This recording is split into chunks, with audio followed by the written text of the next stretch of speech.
Hello and welcome to another edition, a fantastic, fabulous edition of Five Things Friday. We have a special guest who will meet in just 1 second. But as they say in the industry, let's roll credits.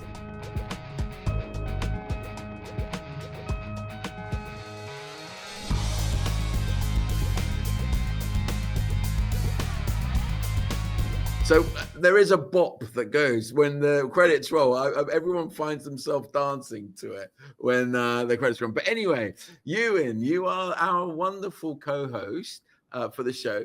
Would you mind maybe just giving us a quick overview of who you are and what you do?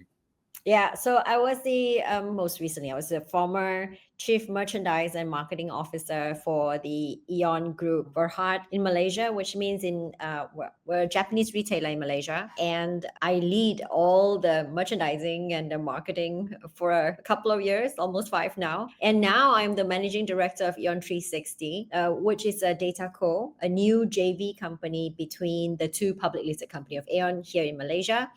And I also run some NGOs and also sit on other boards and consult government on a lot of conversations around economic or culture or women.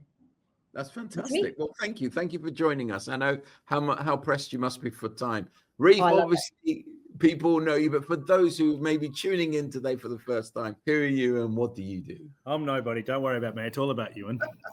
No, my name's Ryf, and I'm MD of NRF APAC. So I have been the most fortunate man in the world to be able to live and breathe APAC retail for literally the last 2 or 3 years. And I've got to say, blow a bit of smoke, but I'd like to say thank you for Yuen, because when you go through a journey with a show like NRF APAC, you meet wonderful people and wonderful humans. And so I met Yuen through the advisory board process. I don't know how we met. I don't know who introduced us, but I don't remember as well. I don't remember. Yeah.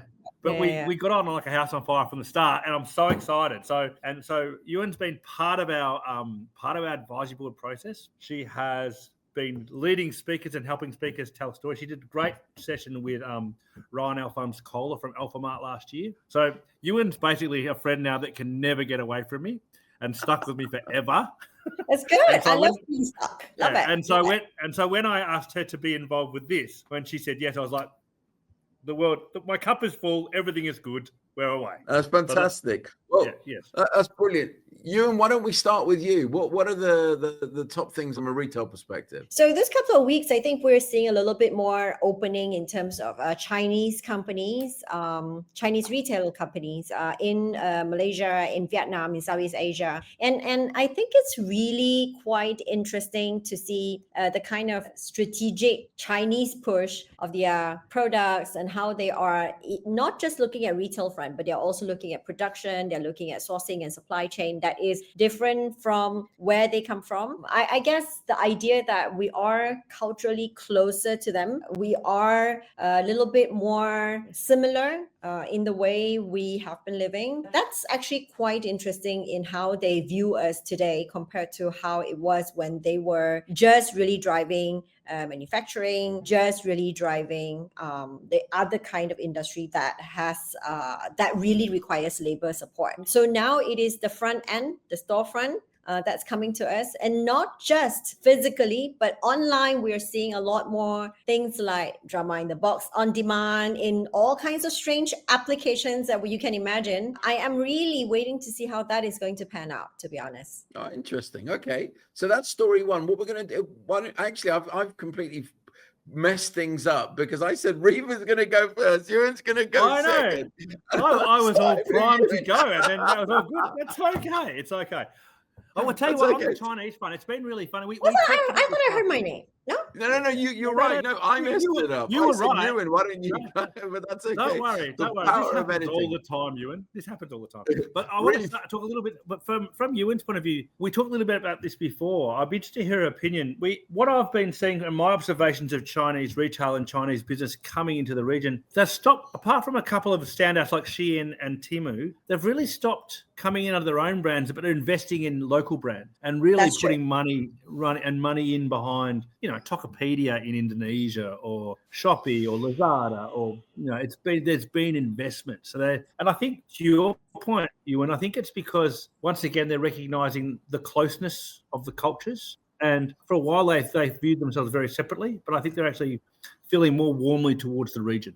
And also, I think maybe also the region is feeling more warm towards them. And I think everybody is also thinking about the geopolitical right now that's happening. The two end of the pool, right? Trump on one end and China on the other, and where we're going to stand. We are likely to be supporting both for the look of it, because we only stand to benefit, actually. So let's see how. Yeah. It's nice to be in the messy middle sometimes. So my turn. Okay, cool. So today we sort of talked about, Yuen just talked about apps a little bit. Today I'm going to talk a little bit about super apps, which is really foreign to Western countries. So for me, super apps, we've talked a lot about loyalty, and I reckon super apps in Asia Pac, particularly, not so much Australia, New Zealand, but Southeast Asia, North Asia, we're seeing a real layer of loyalty driven through super apps, which is really unique to the region. When you think about super apps, we're talking about Alipay, we're talking about WeChat in North Asia, we're talking about Grab in Southeast Asia, we're talking about Gojek and GoTo in Indonesia. And these apps the Southeast Asia particularly has been very mobile led, but also, you go to China, it's very mobile led. These apps are really growing. The volumes of spend going through them is insane. So they're growing at compound annual growth rates, and will be for the next probably 5 or 6 years, about 30% a year, and we're talking about $220 billion spent through super apps, which is wild. The implication for retailers is, it's a bit like Amazon in the US, or eBay in Australia, or where the retailers sort of damned if they do, damned if they don't. They have to be involved, right? Because they aggregate such massive audience. It's easy to pay, but the tension is loss of control. The brand, they lose margin, obviously, by going through the platform. They lose potentially the way their product is being merchandised and exposed. But they have to walk a line. So I don't think any retailer can ignore them, but it's actually how they choose to play. So it's really unique to our region. So I think, if anyone comes to the region, if you go into China, download Alipay, put your credit card in before you go there, and go and experience it, because it'll blow your mind. My Chinese team, we sang karaoke, and it's like Easter eggs in games. They went to the karaoke place and they tried to work out how WeChat was integrated with the venue. And it's every venue is a surprise. So it's true. It's true. Yeah, it feels like there's a football team. You have to choose the football team, and then you have to live and die by it in the terms of which ecosystem you're going to go into, and then how that all manages your inventory, how that manages your delivery, how that manages your payment. And anyway, that's my view. And then in terms from a retail, think about these super apps, but think about the volumes are going. Think about the data these guys are holding, right? And the knowledge they have about certain categories, right? It could be, as a retailer, that's quite scary. No, it is, and I also think that the interesting bit is how most of these digital companies that is mobile first may not actually think about data the same way retailers are thinking about data. And when it's mobile first data versus the other richness of data from offline, that's actually like a huge missing bit, because how much time are you really online? How much time are you really offline? I think that's something that we've not yet gone into and can prove to be very interesting. So I still think while retailers now need to pay attention, but at the same time, we mustn't forget about there are other things that we need to care about, like ecosystem play, for example. Who are your stakeholders in the whole ecosystem of your customer, of your singular customer? What is their ecosystem, and how can you tap into each one of that? So super app may be just one portion of that affects the life of a customer, but there are many other things too. So how can you be a part of all those to do this? I think China is a really curious case of it's so different in the way that they have changed 100%. How people use super app and how they, everywhere they go, they are expecting points. They are, whatever food they are, they're looking for discount vouchers first across like different platforms, and they find it, they'll sit down and they will like, I'm going to use this and I'm going to get free this. And they seem so happy with that, right? And I'm thinking, but this comes at a real cost to retailers. And is it giving them the kind of support that they do need? Yes, of course, when you first start, you're quite happy to dish out a lot of goodies, but in the long run, how sustainable this is going to look like, and is that going to affect the quality of the stuff that you're putting out? So that's also something that we need to care about, because just like how it's blowing up into how we're using it, if you are cancelled, you are likely really cancelled. Yeah, I got you. Moving on, Yuen, you've got 2 lovely stories for us as well. Well, I was going to say that it raised my eyebrows, not very much, but it raised my eyebrow about how a foodie influencer company in Malaysia is going for public listing. Wow. Voila. Incredible. I've always been thinking that influencers are necessary for marketing, for sure. Yeah.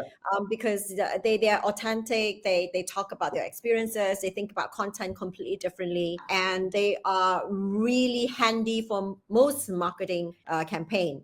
But for a company of influencers coming together and having various different channels to be public listed, I think that is saying a lot about this is no longer just a trend. Of course, the conversation is also like, hey, but you're using all kinds of social media to support your business, right? So all the social media platform need to do is just to tweak or change a little bit of the algorithm, and what happens to your company? Where do you then stand? What is your business model? I think these are really interesting questions, but for them to already be able to stand up and say, I want to be listed, that in itself is such a great story. Yeah, I think it's a testament. Go on. And it's visual. I think for me, we talked about this the other day too. I think content is the oil that's driving a new retail economy. And I think that, Gen Z is this generation which is 3 years away from being the dominant retail generation. They are the biggest consuming demographic. In some markets, it's sooner rather than later, because some markets in Southeast Asia are younger or older. But the thing is that this content is the oil that drives the rational decision that leads to an in-store purchase, which is the emotional engagement. And quite often that's where retailers are going for those big experiences in-store. But this content is the oil for rational decisions, and that research piece that's being done online for this next generation of consumers, which are almost the dominant generation now, right? So this example of listing a content company is absolutely on point, because it is because you're seeing it. When I talk to someone like Mecca in Australia, right, they are a digital company which have been amazing in content. They have built 2 massive flagship experiences, right? Now consumers are going, researching online, going in store, having a magical experience, and not even buying in store, going back online and buying all this stuff, right? The role of the store has changed, but content is setting all this up. And this listing like this is absolutely on point with what we're seeing around the region. What you're saying is a bit more like responsible content, but what if it's not really responsible content? Then that's the thing, is that more than half there's no policy to support this yet. No, there's plenty of irresponsible content. There's more. More than half the content being produced now is done by AI, and who's governing that? Yes. So you don't know. But I think that ultimately it's going to be the AI and the search engines who are delivering are going to have to take some sort of responsibility in terms of the material they serve up, because I agree. That's what's going to. I agree. Because everyone's going to question their integrity. Perfect. You and your. All right, Alex, you can talk now, Alex. That's okay. Don't worry. It's cool. You and your third story.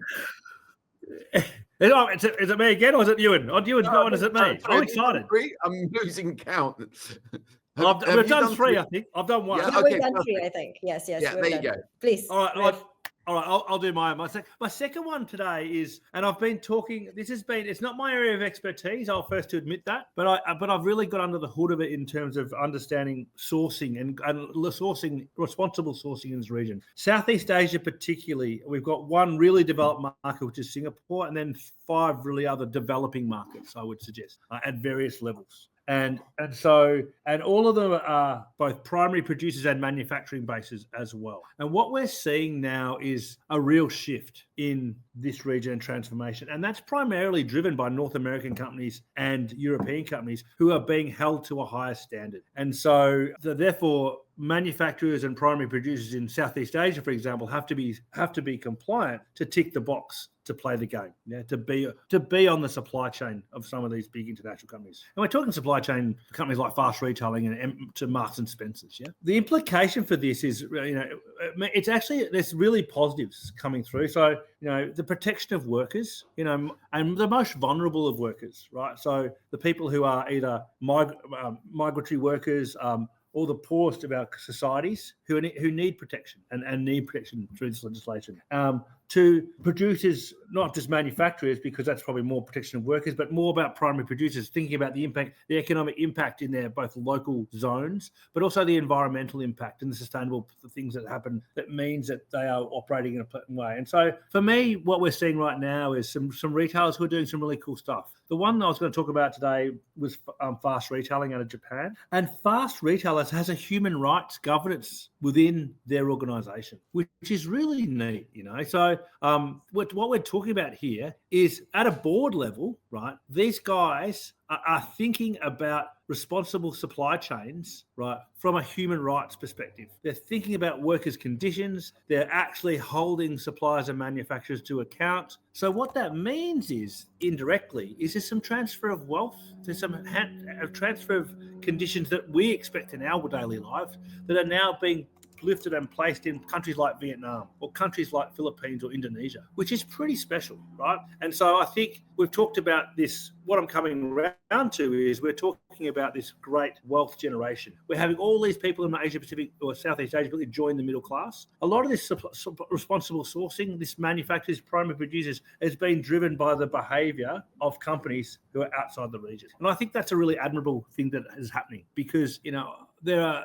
Certainly, when I sat down with the supply chain leader for Puma last year, and she said she's a passionate person in this area, right? Both workplace, sustainability, those sort of things. And what she was saying is, it's making my job easier because I can dismiss all the suppliers who aren't playing the game properly. But more importantly, what we're hearing is because they're German, and so the EU standard is quite high. When she talks to governments like Vietnam, they're saying, well, you're held to a higher standard. We need you to behave like this in our market, in our backyard, because by you doing this, this lifts the prospects for our people. This lifts the prospects for our country, right? We get paid in kind for what we deserve to be paid, not what the market's driving us to and pushing us to be a commodity. So I think this is really neat. And I think over time we will see a transformation, and we'll see supply chains move. But I think ultimately now what it's done is actually it's building wealth in the region, which probably we haven't seen in the past, and creating opportunity for all people in these markets. That's okay. I mean, I know I said we're going to try and keep it to 15 minutes, and we've gone over. But I guess closing thoughts. Yuen, any closing thoughts? I do like to see a little bit more responsibility in retail, really, that consumers and customers can take action on, and not just, hiding behind CSR or something, but like proper. So I do take my hats off when I think, was it DFI recently, that's going to work with Gen M, if I'm not wrong. Yes, correct, Gen M Collective. And so they are offering all this menopausal items and giving you where to go to for menopause products that is certified. And we are an aging globe, so it is something that is really very much appreciated, especially when the consumers and the customers can also participate. So it's not just about the company, it's also about how is the stuff that you're doing impact beyond your business. Okay, cool. Ryf, can you ask me that question? Yeah, closing thought. What's your closing thought, Alex? I'd like to hear from your opinion. You've been quite quiet today, so I'd like to hear your thought. Thanks, Ryf. I think in my mind, there's three things. As I do the show around the world, and I'm not going to get into it, but there's three speeds. There's retail at the speed of culture, there's retail at the speed of experience, and then there's retail at the speed of intelligence. And what I think you guys have beautifully spoken about is how retail falls into, is it culture? Is it relevance, and is it intelligence? Ideally, you'll have all three, and that's where the top right is. That's the magic quadrant that people are moving towards. But I think that's, in my mind, it sort of compounds that thinking. How about you? What's your closing thoughts? I think for me, my closing thought is we're coming back to the experience piece, and I think with super apps, I think when we talk about Australians, and as an Australian, you have no comprehension of what these are. And so if you're coming from outside Asia Pacific, for me, one of the things I would encourage you to do is before you arrive, download them, put your credit card in because they're safe, right? And go and explore with them, because it'll enhance your experience dramatically, both in retail, but everything from catching a taxi to getting fast food delivered to anything. So, but the point is that the super apps are a different way. They're it's something new. They're growing really quickly. We're in a mobile first world in this part of the world, and I really think that it'll give you a different perspective in terms of how retail works in this region. That's brilliant. Well, thank you. So with that, I'd like to thank you both for giving up your time and being on the show. And until next week. Thank you, mate. Thank you.